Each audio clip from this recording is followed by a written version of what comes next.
Bonjour, bienvenue dans la deuxième partie de cette vidéo dédiée aux amplificateurs d'instrumentation. Dans celle-ci, on va s'intéresser à un deuxième montage qui comporte deux ampli-op.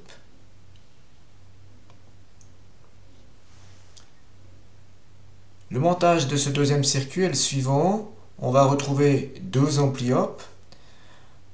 Le premier, ici, on va entrer sur la patte plus, de même que sur le deuxième.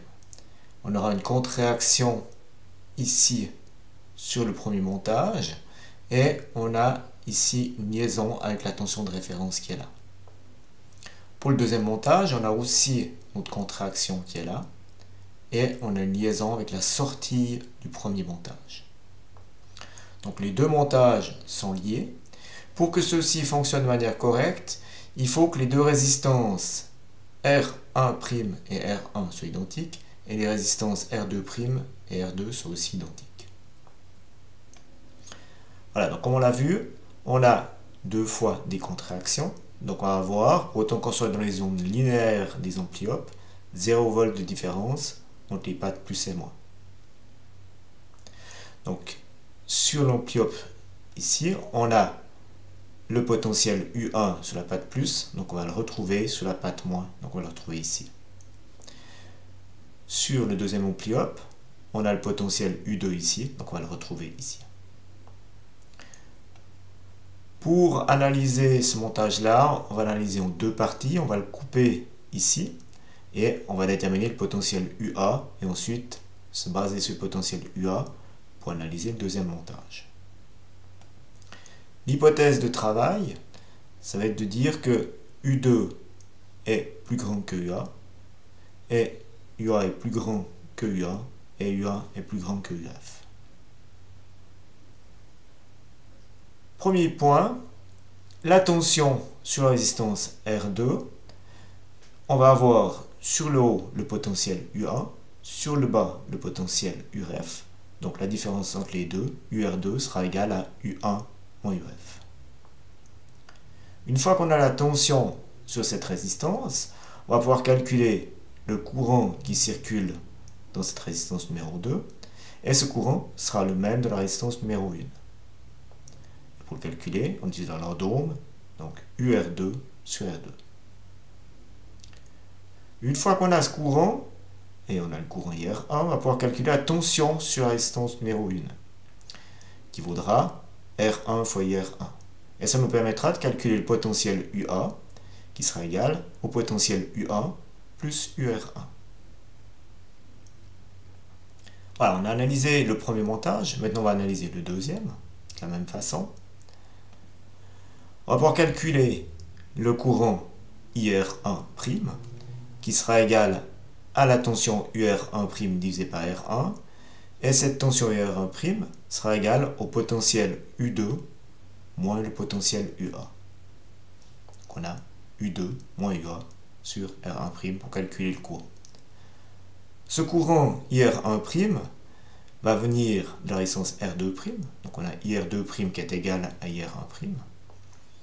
Et une fois qu'on a ce courant ici, ça va nous permettre de calculer la tension en borne de la résistance R2', qui vaudra R2' fois IR2', et ça va nous permettre finalement de calculer la tension de sortie, qui est ici, qui sera égale au potentiel U2 plus la tension UR2'. Donc la tension U sortie sera égale à U2 plus R2' fois IR2'. Voilà, arrivé ici, on a toutes les formules pour calculer l'équation du fonctionnement de ce montage-là. Il nous reste à faire une étape mathématique. Donc on va repartir des équations qu'on a trouvées sur la page précédente et on va transformer ceci pour extraire la formule finale. Première étape, on va prendre la formule UA qui est égale à U1 plus R1 fois IR1 et on va remplacer le IR1 par UR2 sur R2 et on va remplacer le UR2 par U1 moins URF. Donc on obtient U1 plus R1 fois U1 moins URF sur R2. Maintenant, ici, on a tout ce qu'il faut pour aller à l'étape suivante, c'est-à-dire remplacer UA ici. Mais avant ça, on va s'occuper de la formule qui est là, U sortie. U sortie est égal à U2 plus R2 fois IR2. Donc on peut remplacer IR2, ici IR2', par U2 moins UA sur R1. Ici. Étape suivante, on va couper la barre de fraction qui est ici. Donc on va séparer les termes en U2 et en UA. Ce qui va nous donner plus R2 sur R1 fois U2 moins R2 sur R1 fois UA. Maintenant, on va remplacer le UA ici par ce qu'on a obtenu là, c'est-à-dire ceci. Arrivé à cette étape ici, il va falloir distribuer le R2 sur R1 dans la parenthèse qui est ici. Ce qui va nous donner R2 sur R1 fois U1, ici, et R2 sur R1 fois tout ce bout-là de la parenthèse. Et si on regarde, on a ici R1 sur R2 fois ici notre U1 moins UF. Donc on voit qu'on a R2 sur R1 fois R1 sur R2. Donc ces termes ici vont s'annuler.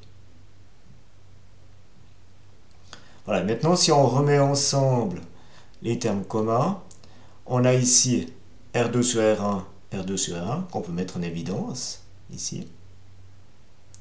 Et puis on a maintenant U2 moins UA et U2 moins UA qu'on peut aussi mettre en évidence.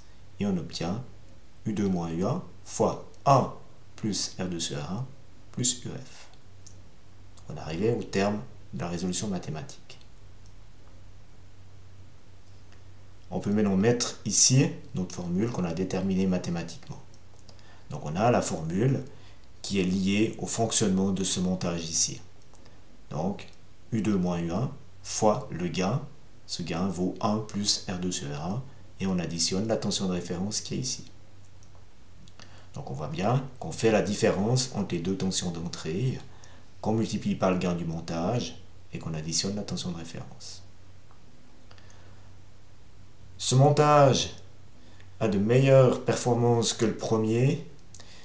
Au niveau des impédances d'entrée, les impédances d'entrée sont plus élevées et le CMRR est meilleur. Les montages qu'on va voir par la suite ont des performances encore plus élevées. Voilà, ceci met un terme à cette vidéo. Je vous remercie de l'attention et je vous souhaite une bonne journée. Au revoir.